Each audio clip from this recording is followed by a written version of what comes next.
오늘 말씀의 제목은 왕이 된 남자입니다. 어떤 사람이 왕이 됐을까? 성경 말씀은 열왕기상 1장 5절부터 14절까지 그리고 29절과 30절을 제가 받들어 봉독하겠습니다.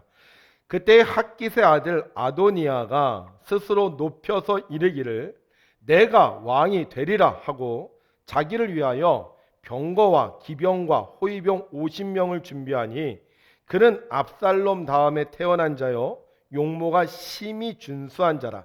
그의 아버지가 내가 어찌하여 그리 하였느냐고 하는 말로 한 번도 그를 섭섭하게 한 일이 없었더라. 아도니아가 수르아의 아들 요압과 제사장 아비아달과 모이하니 그들이 따르고 도우나 제사장 사독과 여호야다의 아들 부나야와 선지자 나단과 시므이와 레이와 다윗의 용사들은 아도니아와 같이 하지 아니하였더라.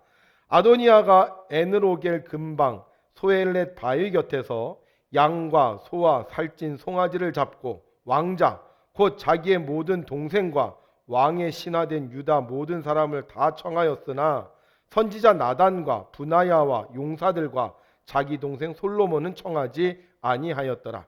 나단이 솔로몬의 어머니 밧세바에게 말하여 이르되 핫깃의 아들 아도니아가 왕이 되었음을 듣지 못하였나이까?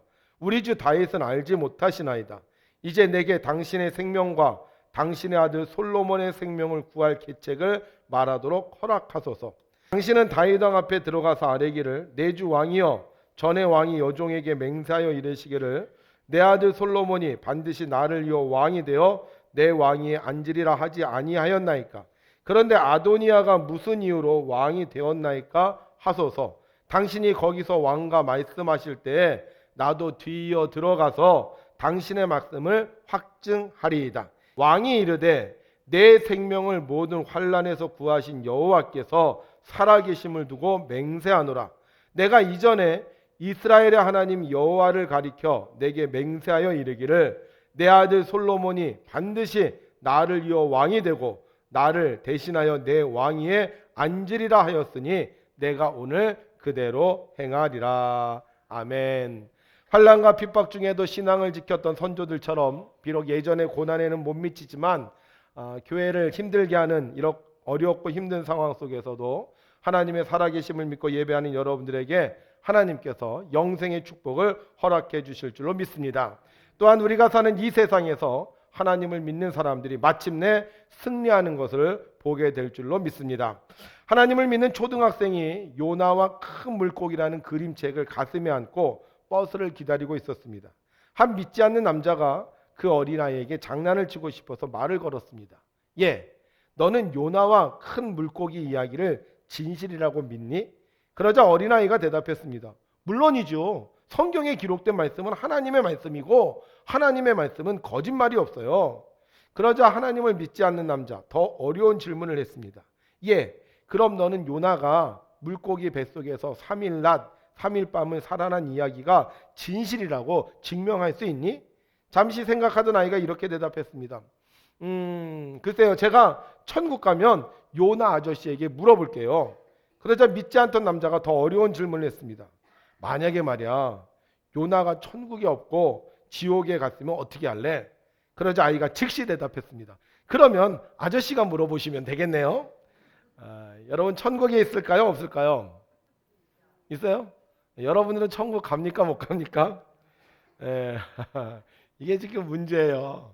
사람들은 천국이 있다고 생각을 하지만 믿지 않는 사람들도 많아요. 또 자기 자신도 내가 과연 천국에 갈 수 있을까? 그렇게 의심하는 사람들도 있습니다. 그러나 주 예수 그리스도를 믿는 자는 반드시 천국에 가게 될 줄로 믿습니다. 믿으시는 분은 우리 두 손 들고 할렐루야를 찬양합니다. 할렐루야! 아멘. 네. 어떤 분이 요만큼 가고 어떤 분이 요만큼 가고 어떤 분이 이만큼 갔는데 하여간 우리 인생이 죽으면 끝이 아니라 천국이 있다는 걸 확실하게 믿으시고요. 여러분들이 이 땅에만 소망을 두는 자가 아니라 천국의 소망을 가지고 사는 여러분들이 되시기를 주의 이름으로 축원합니다. 자, 이스라엘의 첫 번째 왕이 누구였느냐? 사울 왕이었어요. 사울 왕. 그런데 이 사울 왕은 하나님을 잘 섬기지 못했습니다. 그래서 이 사울 왕이 죽고 두 번째로 누가 왕이 되죠? 다윗이 왕이 돼요. 성경은 이 다윗이 하나님 마음에 합한 사람이라고 기록하고 있습니다. 그래서 이 다윗은 왕이 되어서 날마다 승승장구했고 부강한 나라를 만들었어요. 자, 그 다음에 다윗의 뒤를 이어 세 번째 왕이 세워져야 되는데, 우리는 이미 세 번째 왕이 누군지 다 알고 있지만 그 당시에는 이 세 번째 왕이 누가 될지를 알 수 없었어요.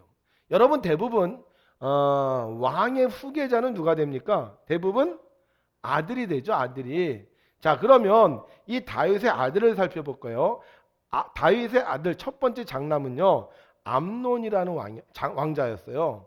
그런데 이 암논은 자기 그 동생이었던 라마를 강간하는 성폭행 사건을 일으킵니다. 그래서 그로 인하여 중간에 죽고 말아요. 그래서 왕이 될 수가 없죠. 두 번째 왕자가 누구냐면 길르압이라는 왕자였어요. 그런데 이 길르압도 병으로 인해서 일찍 죽고 맙니다. 세 번째 왕자가 누구냐?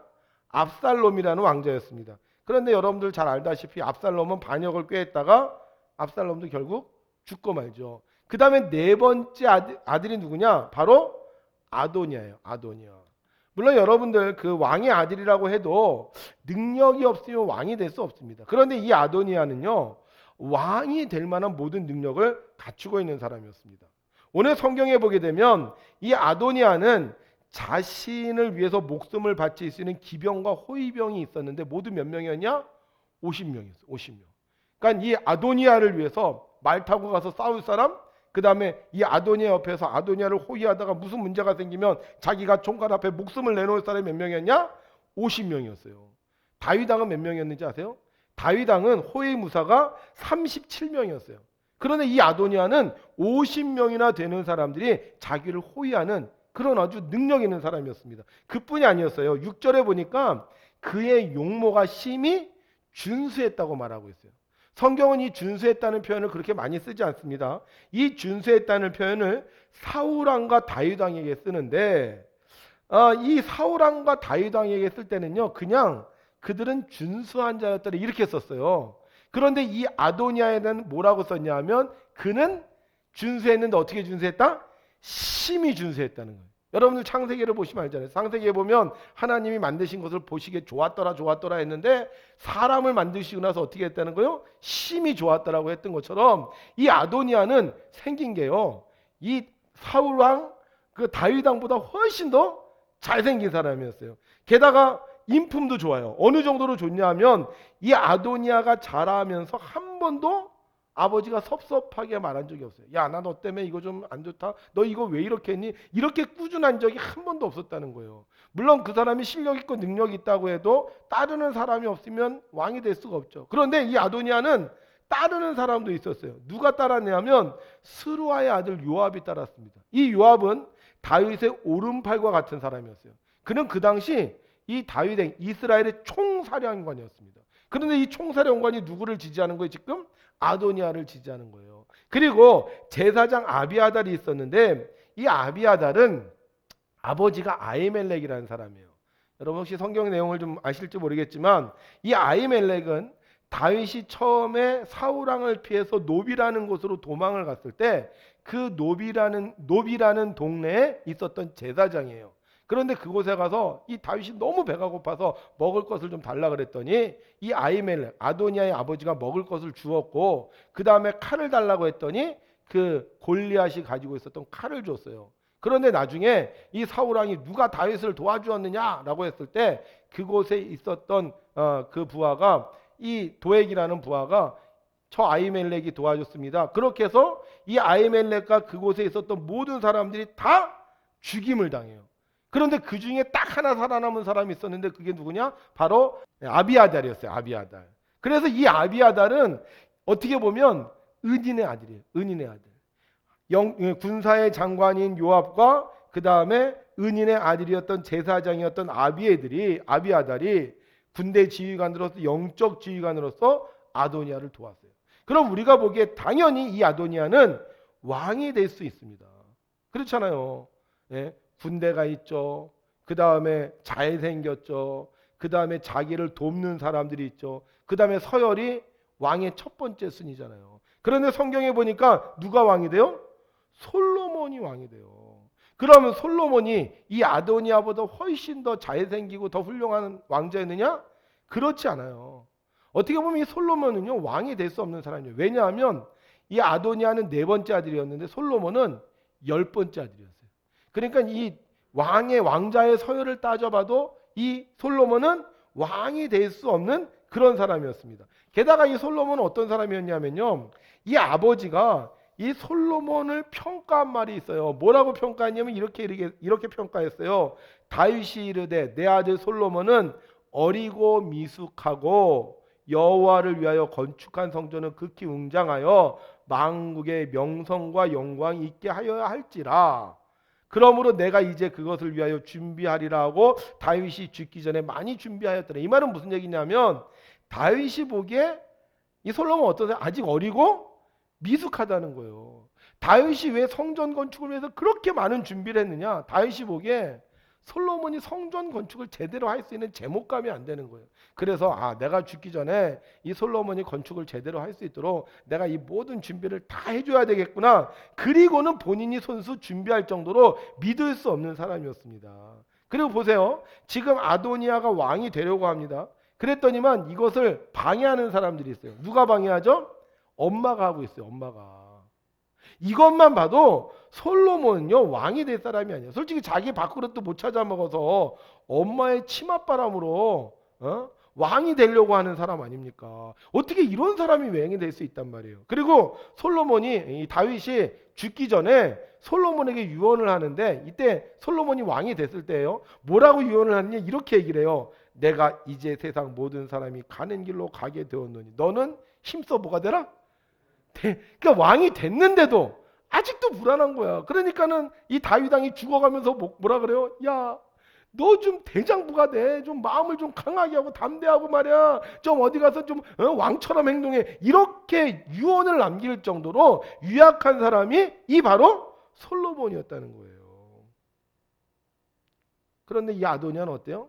어려서부터 지금까지 걱정, 근심 안 찍히고 힘도 있고 능력도 있는 사람인데, 우리가 보기에 당연히 이 아도니아가 왕이 되는데 솔로몬이 왕이 된다는 거예요.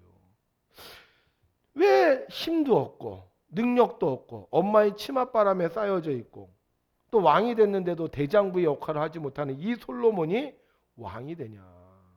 이해를 할 수가 없다는 거죠. 하나님께서 이 다윗에게요 하신 말씀이 있어요. 뭐라고 말씀을 하셨냐면요, 이 솔로몬이 태어나기 전에 하나님께서 다윗에게 이렇게 예언하셨어요.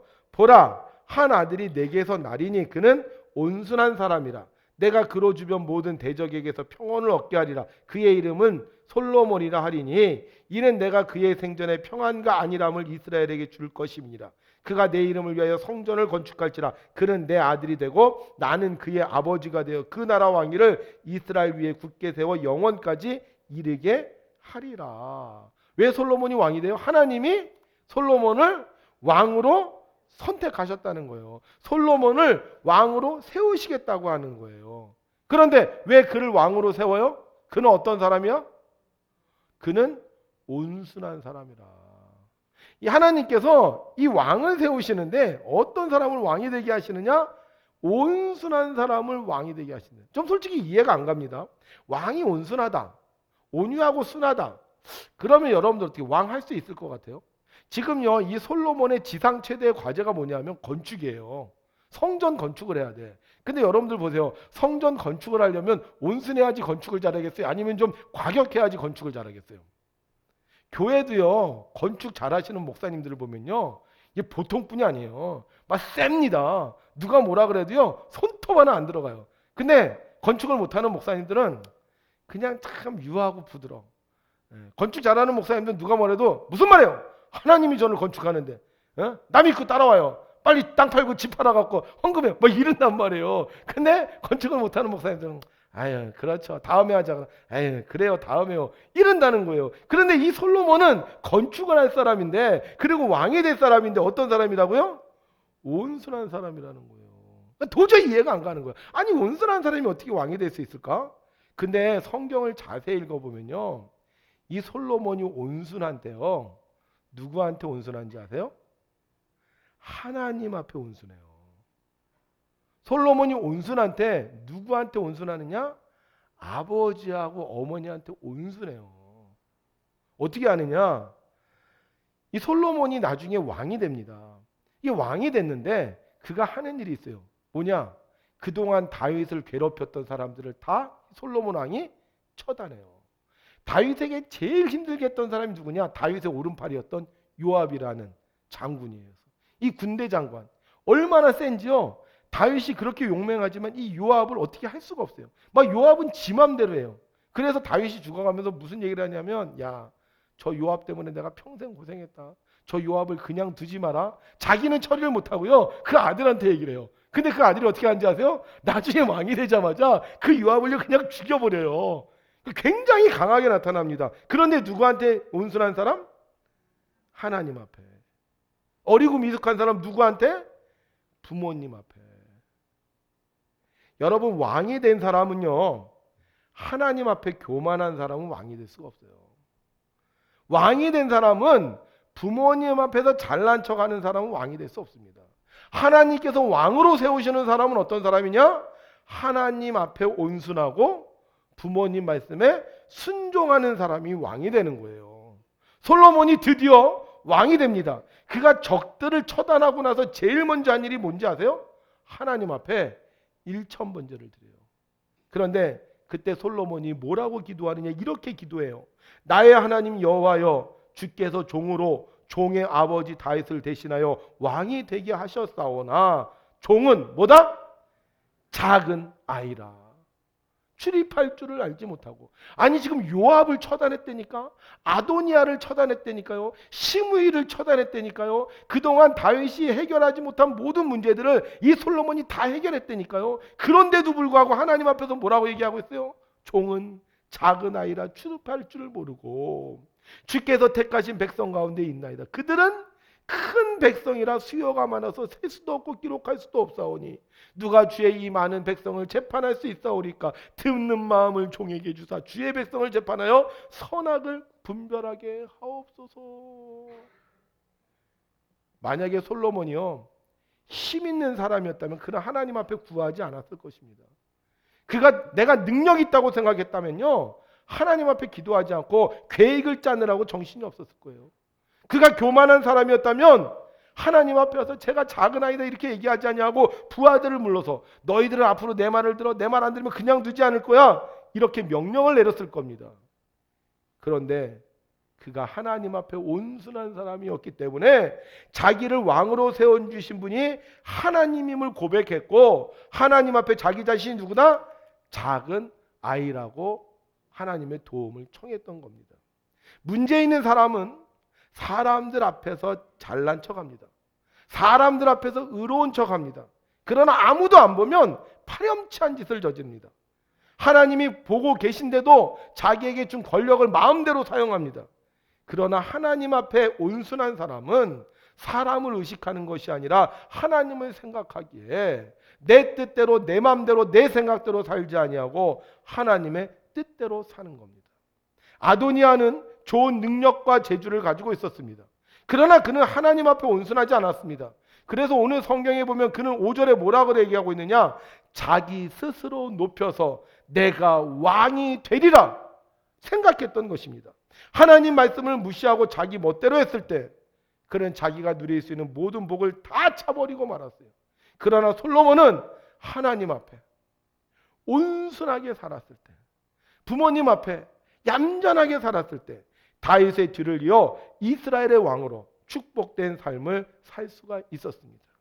이 왕이 된 남자 솔로몬이요, 자기의 인생을 되돌아보면서 고백하는 말이 있어요. 그게 뭔지 아세요? 바로 잠언이에요. 거기 뭐라고 고백하는지 아십니까? 다윗의 아들 이스라엘 왕 솔로몬의 잠언이라. 이는 지혜와 훈계를 알게 하며 명철의 말씀을 깨닫게 하며 쭉 나와서 7절에 뭐라고 해요? 여호와를 경외하는 것이 지식의 근본이거늘 미련한 자는 지혜와 훈계를 멸시하느니라. 그래서 뭐라고 대답합니까? 8절에 내 아들아 내 아비의 훈계를 들으며 내 어미의 법을 떠나지 말라. 내가 왕이 된 거, 내가 왕이 돼서 이렇게 축복받은 거 어떻게 했기 때문에? 여호와를 경외하고 여호와 앞에 온순히 살았고 내 부모님의 훈계를 듣고 내 어비의 법을 떠나지 않고 내가 온순하게 살았기 때문에 하나님께서 이렇게 복을 주셨으니 너도 이 땅에 사는 동안 잘난 척하지 말고 교만하지 말고 네 멋대로 하지 말고 스스로 높이지 말고 하나님 앞에 온순한 사람들아 이렇게 말하고 있는 것입니다. 왕이 된 남자 실력이 있어서 힘이 있어서 군사력이 있어서 정치력이 있어서 왕이 되는 것이 아니라 하나님 앞에 온순하게 살 때 하나님께서 그를 왕으로 세워주시는 줄로 믿습니다. 어느 산속에 가난한 농부와 아내가 살고 있었습니다. 아내가 살고 있던 가난한 농부가 집을 떠나 다른 마을에 가서 돈을 벌어오기로 했습니다. 아내를 떠나기 전 농부는 아내와 서로를 향한 믿음을 지키자고 우리가 비록 헤어져 있지만 우리가 서로 믿고 살자, 서로 사랑하며 살자, 그리고 변치 말자 이렇게 굳게 약속을 했습니다. 집을 떠난 농부는 20일을 걸려서 어느 마을에 도착을 했고 그 부잣집에서 20년을 일하기로 했습니다. 농부는 주인에게 20년 동안 자신의 월급을 저축해 두기를 부탁을 했어요. 그리고 20년 동안 열심히 일을 하고 20년이 지났습니다. 그런데 20년이 지나서 이 주인이 돈을 주려는데 이 주인이 농부에게 그러는 거예요. 내가 둘 중에 한 가지를 당신한테 선택할 수 있는 기회를 줄 테니까 당신이 둘 중에 한 가지만 선택하십시오. 그러면서 두 가지 안을 내놓는데 첫 번째는 뭐냐면 당신이 그동안 살면서 벌은 저축해 놓은 20년 동안 모아둔 돈을 선택할 것인지 아니면 내가 살면서 알게 된 세 가지 삶의 지혜를 들을 것인지 당신이 선택을 하십시오. 이렇게 물었습니다. 여러분들 어느 걸 선택하실래요?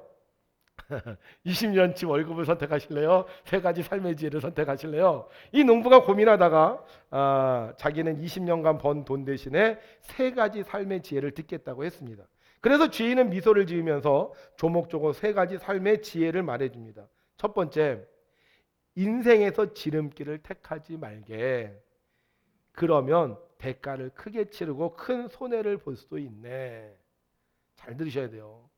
두 번째, 과하게 호기심을 가지지 말게. 과한 호기심은 다칠 수도 있다네. 세 번째, 화가 났을 때 절대로 무언가를 결정하지 말게. 그렇지 않으면 끝없는 후회를 하게 된다네.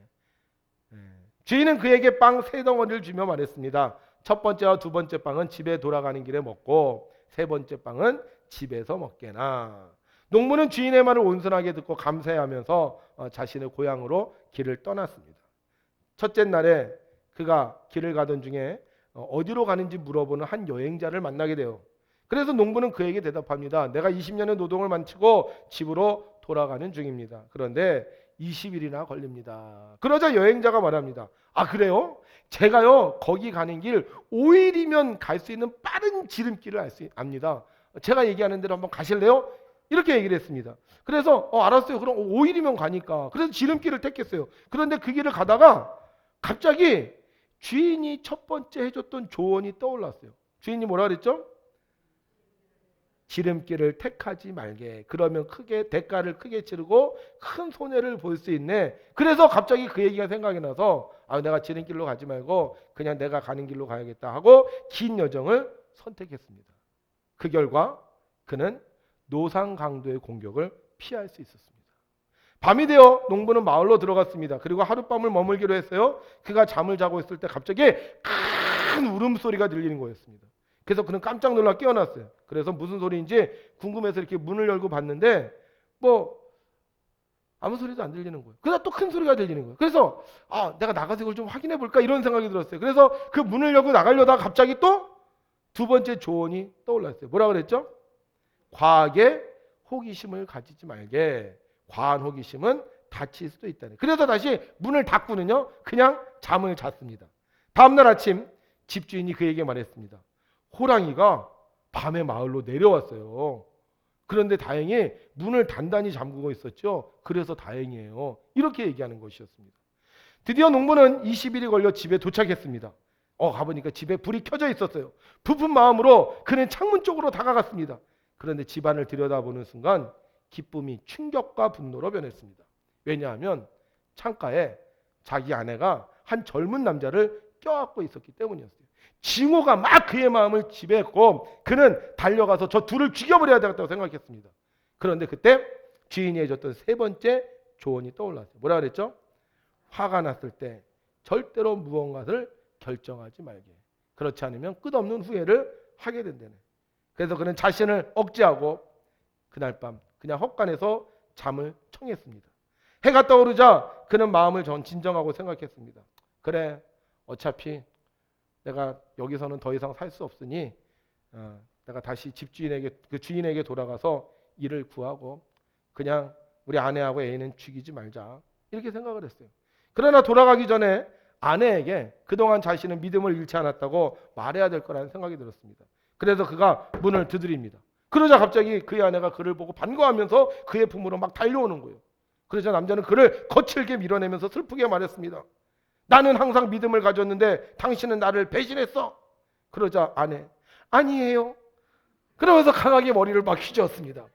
그러자 남편, 나는 어젯밤에 당신과 한 남자가 함께 있는 것을 보았단 말이오 하고 성질을 냈습니다. 그러자 아내가 말합니다. 그 남자는 우리 아들이에요. 당신이 떠날 때 저는 임신 중이었고 우리 아들은 이제 20살이 되었어요. 그 말을 들은 농부는 아내를 껴안았습니다. 그리고 부부 아들은 마지막 남은 빵을 먹기 위해 마주 앉았습니다. 농부가 빵을 자르니 그 속에는 그가 20년 동안 번 돈과 이자가 고스란히 들어 있었습니다. 여러분, 그가 온순하지 않았다면 그는 한 집에서 20년 동안 일하지 못했을 것입니다. 그가 온순하지 않았다면 주인의 지혜를 듣기는커녕 돈이나 더 달라고 했을 것입니다. 그가 온순하지 않았다면 그 지혜를 듣고 성질을 냈을 겁니다. 그리고 돈 내놓으시오 이렇게 얘기했을 것입니다. 그가 온순하지 않았다면 주인의 말을 잊어버리고 자기 생각대로 했을 것입니다. 그는 주인 앞에 온순한 사람이었기 때문에 삶의 지혜를 들었고 기억했고 실천했습니다. 그 결과 그는 복을 누리며 살 수 있었습니다. 예수님은 이 땅에 오셔서 하늘나라에 대하여 이야기해 주셨습니다. 온순한 사람들은 그 말씀을 듣고 믿었습니다. 그러나 교만한 사람들은 그 이야기를 믿기는커녕 예수님을 욕하고 저주했습니다. 결국 주님의 말씀을 온순하게 들은 사람들은 구원의 은혜를 누렸지만 그렇지 않은 사람들은 결국 예수님을 십자가에 못 박고 말았습니다. 지금도 마찬가지입니다. 우리의 지혜와 우리의 능력을 의지하는 사람은 주님께서 우리에게 주시는 놀라운 은혜를 체험하지 못합니다. 그러나 주님을 믿고 주님의 말씀을 온순하게 듣는 사람, 주님의 말씀에 온순하게 순종하는 사람은 하나님이 우리에게 주시는 놀라운 축복을 누리게 되는 것입니다. 저는 지난주 말씀을 통하여 여러분들에게 혹시 제목 기억나세요? 믿는 자의 표시라는 제목을 가지고 여러분들에게 말씀을 전했습니다. 그리고 이 한 주간 살면서 우리가 뭐 하자고 그랬죠? 감사하자고 했어요. 그런데 솔직히 이번 한 주 동안 감사할 수 없는 일들이 너무나도 많았습니다. 특별히 교회 예배 위에는 모든 모임을 중지하라는 어처구니 없는 발표를 들었습니다. 얼마나 화가 나던지 정말 욕이 나올 정도였습니다.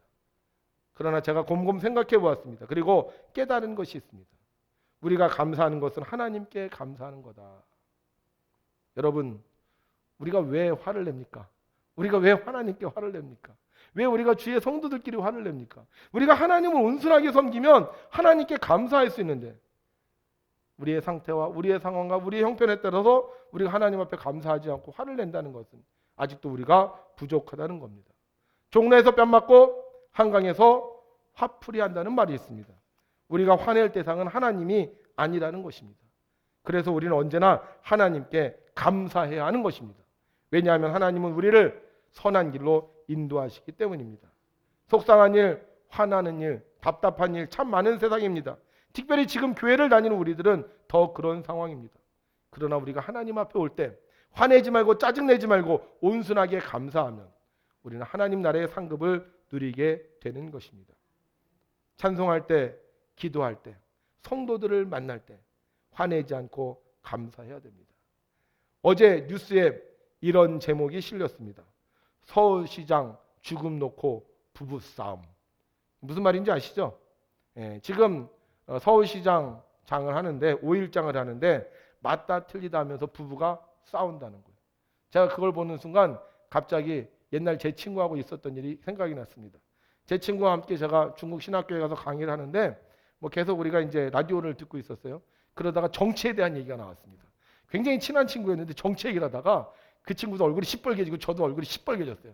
그래서 야! 막 그러면서 우리 보지 말자, 우리 만나지 말자. 그리고는 그 친구가 방을 뛰쳐나갔습니다. 호텔에서 같이 있는데 그 친구는 방을 뛰쳐나가고 저는 방 안에서 곰곰이 생각했어요. 이게 뭐 하는 거지?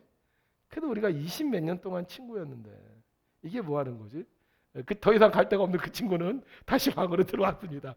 그래서 우리 저 말도 안 하고 그냥 저는 제 침대에서 그 친구는 자기 침대에서 그냥 그러고 있었어요. 도저히 안 되겠다는 생각이 들어서 둘이 다시 일어났습니다. 그리고 얘기했어요. 야, 우리가 왜 이런 일로 싸우냐?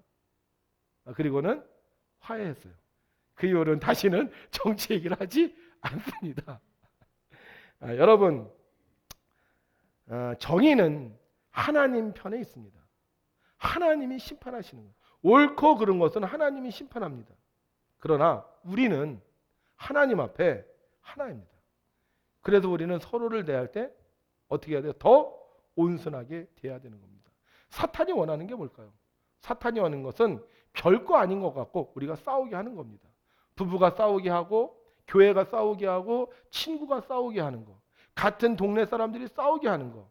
정의를 하나님께 맡기고 우리가 하나님 앞에 온순하게 살아가면 하나님은 우리를 높여주시는데 우리는 그 하나님을 믿는다고 하면서도 그 하나님 앞에서 교회 안에서 가정 안에서 사회 안에서 화를 낼 때가 너무나도 많습니다. 제 친구 하나가 서울교회로 부임을 하게 되었습니다. 그런데 그 교회에 전국 임원을 하신 아주 유명한 장로님이 계셨어요. 제 친구가 걱정을 합니다. 그 장로님 너무 유명한데 그 교회 부임하면 가타이스럽게 하는 거 아니야? 힘들게 하는 거 아니야? 그래서 제가 그랬습니다.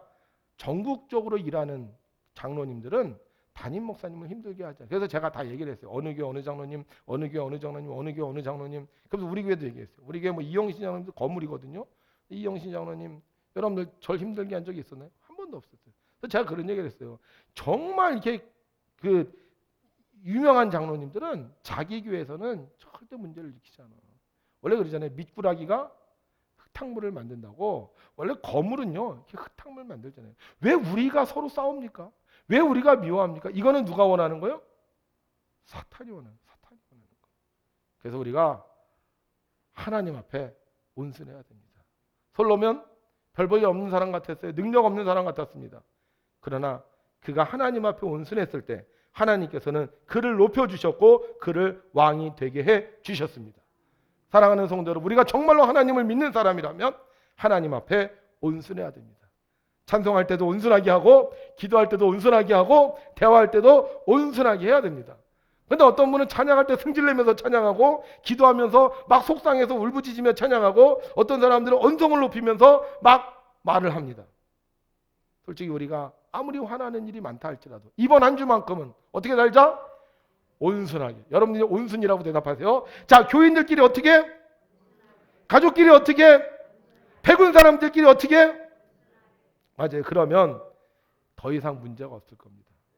요즘 가족들끼리 뭐 얘기하다가 이런 일들이 얼마나 많은지 몰라요. 그래서 이번 한 주만큼은 우리가 정말로 하나님 앞에 하나님이 우리 집에 계신다. 하나님이 나를 보고 계신다. 하나님이 우리 안에 계신다. 이러한 마음을 가지고 온순하게 산다면 하나님께서 모든 문제는 다 해결해 주시고 우리를 괴롭히는 것들은 다 사라지게 하시고 악인은 다 떠나게 하시고 솔로몬 시대에 누렸던 평강과 축복을 누리게 될 줄도 믿습니다. 이번 한 주 우리 온순하게 사셔서 솔로몬 왕이 받았던 그 풍성한 은혜와 축복이 우리 가족과 우리 교회와 이 지역에 임하고 특별히 우리들 중에 왕 같은 제사장으로 하나님 앞에 존귀하게 여김받는 우리 귀한 성도님들 되시기를 주의 이름으로 축원합니다.